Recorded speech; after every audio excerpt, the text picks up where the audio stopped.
কঠিন ব্রত করে 1 মাস, তাহাতে সম্পূর্ণ হয় সকলের আশা। সবারে বর দিল শ্রীনন্দন, অচিরে সবার হবে বাসনা পূরণ। এই রূপে নানা স্থানে ধরি রূপ নানা, পূর্ণ করে মহাদেবী ভক্তের বাসনা। দেবর্ষি বলেন, শুনো দেবকন্যা, হইল দেবীর 3 লীলার বর্ণনা। তার অনন্ত লীলা, অনন্ত মহিমা, অনন্ত বলিয়া যার নাই পাইল সীমা। বিপদ তারিণী ব্রত হয় যে প্রকার, এখন বর্ণিব সেই লীলার চমৎকার। একদিন নানা স্থানে করিয়া ভ্রমণ, উপনীত হইলাম কৈলাস ভবন।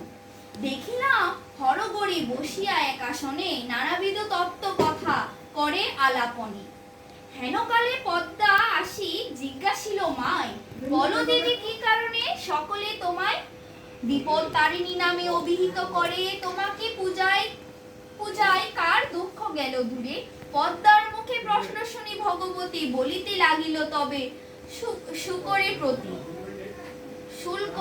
প্রতি।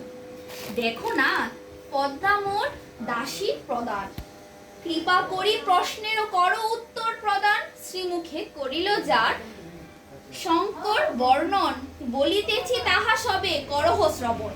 আষাঢ়ে শুক্ল পক্ষে দ্বিতীয়ার পরে, শনিবার মঙ্গলবার যেই দিন পরে, সেই দিন অতিশয় হয়ে সদা সাবধান। যথাবিধি দেবী পূজা করহ সমাধান।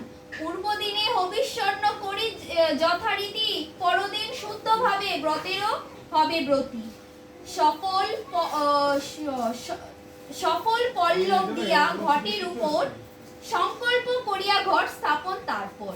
বিধিবদ নৈবেদ্য ফল বিধি প্রকার, তুণ্ডল নির্মিত রম্য পরিষ্ঠ কাদি আর। অখণ্ডিত গুয়া পান আর তাতে ধরি, অনন্তর যত্নে বিপ্রে করিয়ে ভোজন। উপবিদ সহ কর দক্ষিণা অন্নপূর্ণা, ভক্তিভাবে এই ব্রত করে যে রমণী, সদা রক্ষা করে তাকে বিপদ তারিণী। পুত্রবতী হয়ে সেই সুখে কাটে কাল, কখনো ভুগে না কোনো আপদ জঞ্জাল। শঙ্কর বলে, পূর্ণ শুনো পদ্মাবতী, আমার নিকট তদা গুণ সর্বত্র প্রচার, তাহা আমি বলিতেছি করিয়া বিস্তার।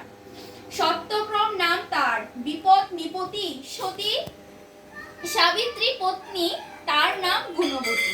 গুণে সরস্বতী সমরূপে লক্ষ্মী প্রায়, পরিহিতে রত সদা দিনে সহায়। বিপদ তারিণী ব্রত করিতে প্রচার, মহামায়া করিলা বিস্তার। হেন যে ধার্মিক রানী দয়াবতী সতী, তাহারও মতি ভ্রষ্ট হইল সম্প্রতি। শ্রবণ কর হয়ে আশ্চর্য বার্তা, চামারিনীর সাথে হইল মিত্রতা। নানা দ্রব্য উপহার তাহারে দিল রানী, প্রতি ব্যবহার ফল দিল চামারিনী। একদিন রানী কহে চামারিনীর প্রতি, জানি না কেন না ইচ্ছা হলো, বলি বলবতী সে মাংস অখাদ্য আর অস্পৃশ্য সদৃশ্য, বাসনা আমারে তাহা